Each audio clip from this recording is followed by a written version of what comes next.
आज आप अपनी कुर्सी की पेटी बांध लीजिए, क्योंकि आज हम आपको ऐसे 5 लोगों के बारे में बताने के लिए जा रहे हैं जिन्होंने परमेश्वर का मजाक बनाया, यीशु मसीह का मजाक बनाया और उसके बाद उनका करियर खत्म हो गया, भारी आलोचना सहनी पड़ी, कॉन्सर्ट रद्द हुए और अकाल मृत्यु की चपेट में आ गए। तो आज हम ऐसे 5 लोगों के बारे में जानेंगे जिन्होंने परमेश्वर का मजाक बनाया। जिनमें से नंबर 5 पर जो आते हैं उनका नाम है जॉन लेनन। उनका एक बैंड था जिसका नाम था बीटल्स। जॉन ने 1966 में कहा था, हम यीशु से ज्यादा पॉपुलर हैं, मतलब जो इनका बैंड है वो परमेश्वर से भी ज्यादा फेमस है, ऐसा इनका कहना था। और उसके बाद उनके साथ क्या हुआ वो भी जरा आप आगे सुन लीजिए।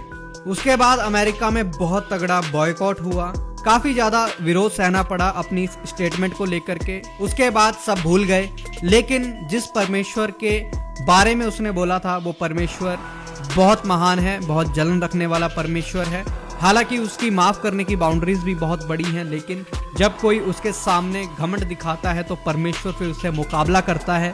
और मुकाबला ऐसा हुआ जब सब भूल चुके थे कि उसने क्या कहा था। बैंड चलता रहा, अच्छे खासे फॉलोअर बढ़ते रहे बैंड के। 1980 में ये व्यक्ति दोस्तों जॉन लेनन अपनी पत्नी के साथ न्यूयॉर्क के डाकोटा भवन के बाहर शाम करीब 10 बजे वो अपनी पत्नी योको के साथ घर लौट रहा था। तभी मार्क डेविड चैपमैन नामक एक फैन उसने पीछे से 4 गोलियां जॉन के ऊपर चला दी। जॉन जमीन पर गिर पड़ा। जब अस्पताल उसको लेकर के गए, अस्पताल ले जाते उसकी सांस थम गई और 1980 में वो व्यक्ति खत्म हो गया जिसने ये बात बोली थी कि हमारा बैंड तो यीशु मसीह से भी ज्यादा फेमस है। उसी बैंड को सुनने वाली उसी की एक फैन ने उसको 4 गोलियों से भून दिया। नंबर 4 पर आती है मैरिलिन मुनरो। इनकी कहानी में थोड़ा सा ट्विस्ट है। मुनरो अमेरिका की एक जबरदस्त कलाकार थी, जबरदस्त एक्टर थी और उस समय पर उनका करियर पूरा चरम पर था। लेकिन उनके जीवन में एक बात चल रही थी, उनको नींद नहीं आती थी, नींद की दवाइयां लेनी पड़ती थी, डिप्रेशन रहता था। तो उस समय के एक बहुत मशहूर प्रचारक जिनको आप जानते हैं बिली ग्राहम, उन्होंने सोचा कि मुझे मुनरो से मिल करके जो मेरे पास है वो उसको देना चाहिए। और वो उसके घर जाते हैं, उससे मिलते हैं और उसको यीशु मसीह के बारे में बताते हैं। लेकिन जो मुनरो ने उनसे बोला था वो ये बोला था, मुझे तुम्हारा यीशु नहीं चाहिए। परमेश्वर का इतना बड़ा दास जिससे लोग तरसते थे मिलने के लिए, वो उसको मिलकर के परमेश्वर के बारे में बताने के लिए गया था। और मैं मानता हूं कि बिली ग्राहम को परमेश्वर ने ही कहा होगा कि जाकर के मेरे बारे में बता, तभी वो एक ऐसी एक्टर से मिलने के लिए गए। लेकिन उन्होंने परमेश्वर को स्वीकार नहीं किया और हफ्ते भर बाद ही ओवरडोज लेने से मौत हो गई। जो दवाइयां चल रही थी उनकी ओवरडोज हुई और उसके बाद उनकी मौत हो गई 1 हफ्ते के अंदर ही। करियर तो चरम पर था, लेकिन जिसका करियर चरम पे था, जब वही नहीं बचेगी तो करियर भी कहाँ ही बचेगा। करियर भी खत्म हो गया, वो भी खत्म हो गई और लोग भूल गए। अगर अभी तक आप इस वीडियो को देख रहे हैं तो इसका मतलब आपको ये वीडियो अच्छी लग रही है, तो आप जरूर चैनल को सब्सक्राइब कर लें, हमारी इस वीडियो को ज्यादा से ज्यादा शेयर भी कर दे देखते ही देखते, ताकि और लोगों तक ये वीडियो पहुंच जाए। नंबर 3 पर आते हैं काजूजा।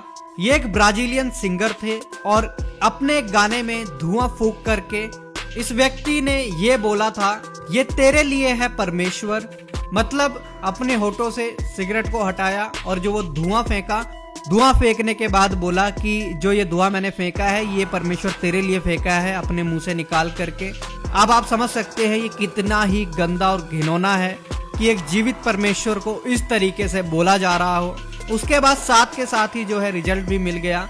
इन भाई साहब को गया और होने के बाद 32 साल की उम्र में ये चल बसे इस दुनिया से। जो करियर था, जो घमंड था, वो सब का सब खत्म हो गया। जिस परमेश्वर के ऊपर ये धुआं मार रहे थे उस परमेश्वर ने अच्छे से जो है धूल चटा दी। बाइबल ऐसा बताती है कि परमेश्वर के हाथों में पड़ना बहुत भयानक बात है। और हाथों में हम कब पड़ते हैं? जब हम ऐसी हरकतें करते हैं। आप दुनिया में कोई भी पाप करें, कुछ भी करें, परमेश्वर आपको माफ कर देगा, लेकिन आप जो माफ करने वाला है आपको, आप उसी की निंदा करेंगे तो फिर कैसे चलेगा? क्योंकि निंदा वही करता है जो अपने आप को उससे बड़ा समझता हो। जब हम उसको अपने आप से बड़ा समझेंगे तो हम उसकी निंदा कर ही नहीं सकते। हम ज्यादा ही अपने आप को जब बड़े बनने लगते हैं तब हम परमेश्वर के लिए ऐसी चीजों को करते हैं और उसके बाद हमें रिजल्ट हमारे सामने देखने को मिल ही जाता है। जैसे इस ब्राजीलियन सिंगर को मिल गया। दोस्तों जो ये दोनों बाइबलें आप हमारे हाथ में देख रहे हैं ये काफ़ी ज़्यादा फेमस है और मैं आज आपको बताने वाला हूं आपको ये वाली बाइबल लेनी चाहिए या फिर ये वाली लेनी चाहिए। दोनों का कंपैरिजन करेंगे कि आखिर आपके लिए कौन सी ज़्यादा बेहतर है। आपको मैं ज़रा दिखाना चाहता हूं, जब आप दोनों बाइबल्स को देखेंगे तो इसमें आपको पता लगेगा क्रॉस वाली चैन मिलती है, आप इधर देख सकते हैं, जो कि बहुत सुंदर दिखती है, बड़ी स्टाइलिश बाइबल दिखती है। अगर आप इसको लेकर के कहीं पर भी जाएंगे तो जरूर लोग आपको नोटिस करेंगे, लेकिन इसके अंदर ऐसी कोई चैन नहीं मिलती है।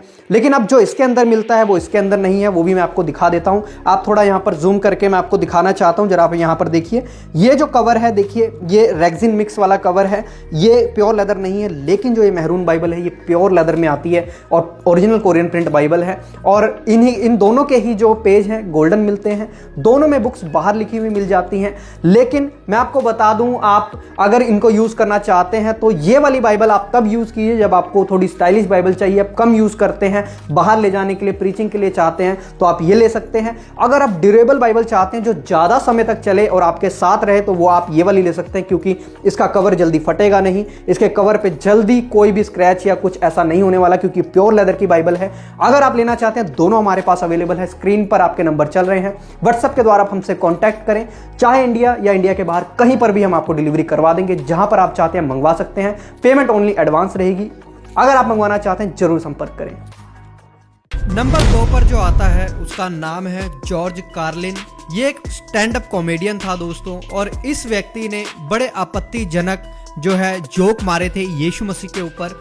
आजकल भी आप देखते हैं कि कैसे स्टैंड अप कॉमेडियंस जो है यीशु मसीह को लेकर के और बाइबल की बातों को लेकर के तोड़ मोड़ के गलत बातों को बोलते हैं। वैसे इसने भी बोला था, जो इसने बोला था कुछ बातें मैं आपको बता देता हूँ।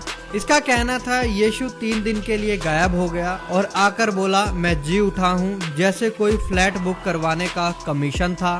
अब सोचो, क्रॉस पर चढ़ाने से पहले अगर उसने लोन लिया होता तो ब्याज कितना बढ़ जाता, और वो पानी पर चला, वो तो बस कोई नई नाव का प्रमोशन था। मतलब लोगों को हंसाने के लिए ऐसी बातों को वो स्टैंड अप कॉमेडियन बोला करता था। बाद में दोस्तों करियर खत्म हो गया, इतना ज्यादा बॉयकॉट हुआ कि रेडियो स्टेशन पर उसके जो ये स्टैंड अप कॉमेडियन वाली जो क्लिप्स थी वो चलनी बंद हो गई। टीवी शोज ने उसको बाहर निकाल दिया। आज के समय में भी ये व्यक्ति स्टैंड अप कॉमेडियन तो है, लेकिन छोटे मोटे शो करता फिरता है। पूरा करियर खत्म हो गया। जो कि परमेश्वर के ऊपर जोक मारता था, अब कुछ भी नहीं रहा। नंबर 1 पर जो आता है उसका नाम है थॉमस एंड्रयूज। इस व्यक्ति ने एक जहाज बनाया था। खुद पर इतना भरोसा था कि इसने बोला भगवान भी इसे डुबो नहीं सकता। फिर जहाज पर चढ़ा, पहली यात्रा भी इसने उस जहाज के साथ की, पर जो वो जहाज था वो आइसबर्ग से टकराया, उसमें पानी भर गया।